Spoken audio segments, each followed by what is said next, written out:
Welcome to S birds aviary Attock city. दोस्तों, आज की वीडियो मेरे सॉफ्ट फूड के बारे में कि मैं किस तरह सॉफ्ट फूड बनाता हूँ, इसके अंदर कौन कौन से इंग्रेडिएंट्स इस्तेमाल करता हूँ, उनके बेनिफिट्स क्या हैं। और स्पेशली इस वीडियो के अंदर मैं एक ऐसा आटा आपको बताऊँगा जिसके अंदर बहुत ताकतवर चीज़ें हैं जो कि आपके बर्ड्स को स्ट्रॉन्ग करेंगी, उनकी हेल्थ अच्छी होगी और इंशाल्लाह ताला अच्छे ब्रीड करेंगे और आने वाले जो चिक्स होंगे वो भी स्ट्रॉन्ग होंगे। तो यूँ समझ लीजिए कि ये एक आटा नहीं है बल्कि एक पूरा ब्रीडिंग फार्मूला है जो आपके थ्रू आउट द ईयर्स आप बर्ड्स को दे सकते हैं। दूसरी बात यह है कि सॉफ्ट फूड को खुश्क करने के लिए लोग एग के साथ ब्रेड इस्तेमाल करते हैं या फिर पापे इस्तेमाल करते हैं। तो मैं सॉफ्ट फूड को ड्राई करने के लिए ये आटा इस्तेमाल करता हूँ। आप इसको एक दफ़ा इस्तेमाल ज़रूर कीजिए और फिर आप रिज़ल्ट देखेंगे, इंशाल्लाह ताला मुझे दुआ देंगे। तो चलते हैं वीडियो की जानिब, लेकिन वीडियो की जानिब जाने से पहले मेरी रिक्वेस्ट है कि आप मेरे चैनल को सब्सक्राइब कर लीजिए और वीडियो को लाइक ज़रूर कीजिए और एक कमेंट ज़रूर कीजिए, इससे मेरे चैनल को रीच मिलती है। तो चलते हैं वीडियो की जानिब। Friends, welcome to S birds aviary Attock city. दोस्तों, आज मैं आपको बताने लगा हूँ कि इन दिनों में मैं कौन सा सॉफ्ट फूड अपने बर्ड्स को यूज़ करवा रहा हूँ और ब्रीडिंग सीज़न की तैयारियाँ हैं। तो अभी आहिस्ता आहिस्ता जो है हम अपने सॉफ्ट फूड को भी चेंज करते जा रहे हैं। पहले बहुत सिंपल था, अभी थोड़ा सा इसमें हम इसको तब्दील कर रहे हैं।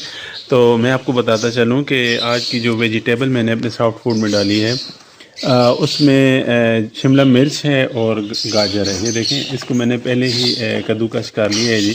और इस तरह मैं इसको बॉयल मकई के अंदर मिक्स कर लूँगा, ठीक है जी। बहुत ज़्यादा क्वांटिटी में मैंने अभी सब्ज़ी देना नहीं शुरू की है क्योंकि जो है मैं बहुत थोड़ा थोड़ा सॉफ्ट फूड अपने बर्ड्स को दे रहा हूँ। तो ये देखें, इसको मैंने मिक्स करके आपको दिखा दिया कि इसके अंदर शिमला मिर्च और गाजर है, बॉयल मकई है। ये मेरा सॉफ्ट फूड है आज का। अच्छा दोस्तों, इसके अंदर जो बहुत ही हेल्दी चीज़ है बर्ड्स के लिए वो ये आटा है जो कि मैं हल्का हल्का भून लेता हूँ। और इसको इसके अंदर जो जो इंग्रेडिएंट्स हैं वो मैं आपको बता दूं कि इस आटे के अंदर कौन कौन सी चीज़ है। सबसे पहले इसके अंदर जौ का आटा है, उसके बाद इसमें मकई का आटा है, उसके बाद इसमें बाजरे का आटा है, उसके बाद इसमें जो काला चना होता है उसका आटा है छिलके समेत, यानी कि आपने जिसे बेसन कहते हैं चने का जो आटा होता है छिलके समेत होता है, ठीक है जी। वो डाला हुआ है। उसके बाद इसमें सोयाबीन और इसके अलावा दाल मूंग जो ग्रीन कलर की होती है छिलके वाली, वो उसका आटा और सफ़ेद चने। इन तमाम चीज़ों को आप चाहे तो एक एक कप ले लें आटे का, आधा आधा कप ले लें, एक एक चटांग ले लें, पाव ले लें, आधा आधा किलो। आपने अपने बर्ड्स के हिसाब से बना लेना है। ये मेरा आलमोस्ट 1 kg से ऊपर ये जो है बना हुआ है आटा। इसको मैंने एक बर्तन में डाल के आग के ऊपर डायरेक्ट गर्म किया है जी, बर्तन में डाल के। और जब इसमें इजीली चमचा हिलना शुरू हो जाता है तो इसका मतलब ये हल्का हल्का भुन जाता है, ठीक है। बंदे को खुद भी अंदाज़ा हो जाता है। और आटे को जब आप हाथ लगाएंगे तो आटा टच नहीं कर सकेंगे, वो इतना गर्म हो जाएगा। हल्का हल्का भून के इसको साथ साथ हिलाते रहना है, हल्की आंच पे इसको आपने भून लेना है। भूनने के बाद आप इसे इस्तेमाल कर सकते हैं। ये यकीन माने ऐसी चीज़ है कि आपके सॉफ्ट फूड को बहुत ताकतवर भी बना देगी, बहुत अच्छा भी और चार चांद लगा देगी। ये मेरे थोड़ा पिंचेस के लिए मैंने एग्स और थोड़ी बहुत गाजर और जो है शिमला मिर्च ये अलग से इसको मैं बनाऊंगा। अच्छा दोस्तों, इस डब्बे के अंदर मेरा मोरिंगा पाउडर होता है। मोरिंगा के पत्ते मैंने बहुत ज़्यादा सुखा के अपने पास रखे हुए हैं, लेकिन वक्त की कमी की वजह से मैं उसे पीस नहीं सका। ग्राइंडर के अंदर मैं इंशाल्लाह आज इसे पीस लूँगा, लेकिन मैंने वीडियो बनाने के लिए सिर्फ आपको डब्बा ही दिखा दिए। और इस डब्बे के अंदर दोस्तों मेरी कैल्शियम से रिलेटेड और मतलब विटामिन डी के लिए मैं यूज़ करता हूँ। सबसे पहले अंडे का छिलका, उसे मैं उबाल के खुश्क करके और उसे मैं पीस लेता हूँ बिल्कुल ग्राइंडर के अंदर बारीक आटे की तरह। उसके बाद कैल्सान डी गोलियाँ मिलती हैं बाज़ार से, कैल्शियम की गोलियाँ होती हैं कैल्सान डी 300 समथिंग की वो गोलियाँ होती हैं बहुत सारी। तो मैं ऐसे करता हूँ कि अंडे के छिलके में वो भी, और फॉलिक एसिड। ये कैल्सान डी और फॉलिक एसिड आपको आम जो मेडिकल स्टोर है वहाँ से मिल जाएंगी जी।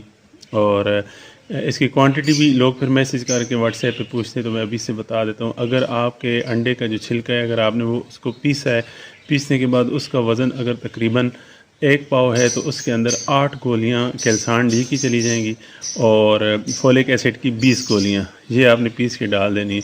अगर आप इसे मज़ीद ताकतवर बनाना चाहते हैं तो फिर आप इसके अंदर समुद्री जाग या जिसे कटल फिश बोन कहते हैं, ये आपको पंसार की दुकान से मिल जाएगी। उससे भी आप पीस कर बीच में डाल सकते हैं। तो ये बहुत ताकतवर चीज़ बन जाती है। बर्ड्स को कैल्शियम की कमी नहीं होने देती, और इसके अंदर चूँकि कैल्सान डी के अंदर विटामिन D3 भी होता है, तो फिर कैल्शियम भी बर्ड्स को लगता है, और फॉलिक एसिड और कैल्सान डी और एग शेल, ये सारी चीज़ें मिलकर बर्ड्स की जो अंडे देने की सलाहियत होती है उसको बढ़ाते हैं। अंडों की तादाद बढ़ती है, अंडों का छिलका मजबूत होता है, और ताकतवर बच्चे जो है अंडे से निकलते हैं, अच्छी ब्रीड आती है।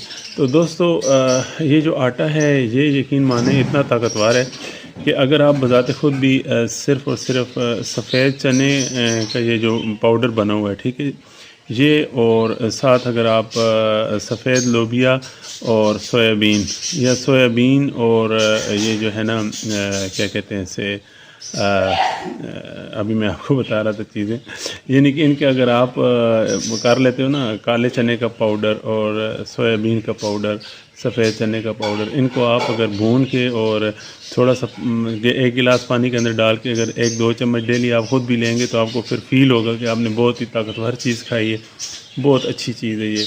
तो आप इन तमाम चीज़ों को मिक्स करेंगे। अभी मैं बताता हूँ इस आटे को, आप इसकी कोई लगी बंदी जो है ना वो मिकदार नहीं है, आपने ऐसे करना है। ये देखें, लोग अपने सॉफ्ट फूड को खुश करने के लिए तरह तरह के जतन करते हैं जी, ठीक है। मैं इसी तरह ही, उबली हुई मकई होती है, देखें, गीली होती है, ठीक है।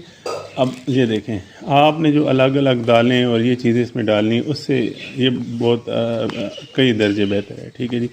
ये देखें, आप इसको मिक्स करते जाएंगे। अभी आप देखें कि ये अभी इसके अंदर थोड़ा सा नमी ज़्यादा है, तो हम इसके अंदर और भी आटा मिक्स कर लेंगे, ठीक है, कोई इशू नहीं। बिस्मिल्लाह।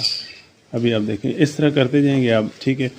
आप बेशक जो है ना थोड़ा गीला सॉफ्ट फूड भी होगा, तो आप अपने बर्ड्स को अगर थोड़ी मिकदार में देंगे, वो जल्दी से खा लेंगे तो कोई नुकसान नहीं होगा। और मैं तो इस तरह करता हूँ कि जब मैं इनको डालता हूँ, आप यकीन माने ब्रीडिंग सीज़न में जब ये सॉफ्ट फूड मैं अपने बर्ड्स को यूज़ करवाता हूँ, जिनके पास रेड आइज़ बच्चे होते हैं बर्ड्स के पास, उनको मैं किसी किस्म की वेजिटेबल यूज़ नहीं करवाता जी, ठीक है जी।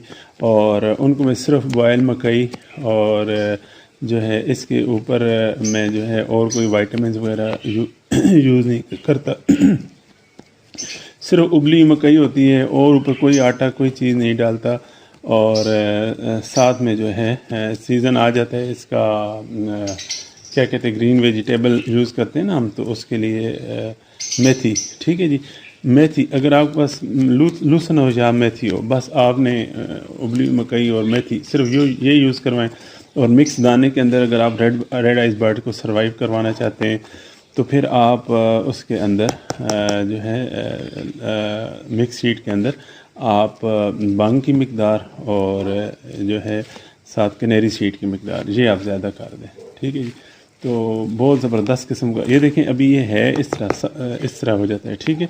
लेकिन आपने करना क्या है कि 1 चम्मच इतनी सी भर के आप इस तरह, इतनी सी, इससे थोड़ा बेशक कम कर लें, आप अपने बर्ड्स को दें। और हाँ, याद आया, गंदम भिगो के गंदम रखें, वो भी इसमें थोड़ी सी मिला के आप दें, बहुत ताकतवर किस्म का सॉफ्ट फूड बनेगा और इंशाअल्लाह ताला आपको बहुत ज़बरदस्त रिज़ल्ट मिलेगा। दुआओं में याद रखें और जज़ाकल्लाह।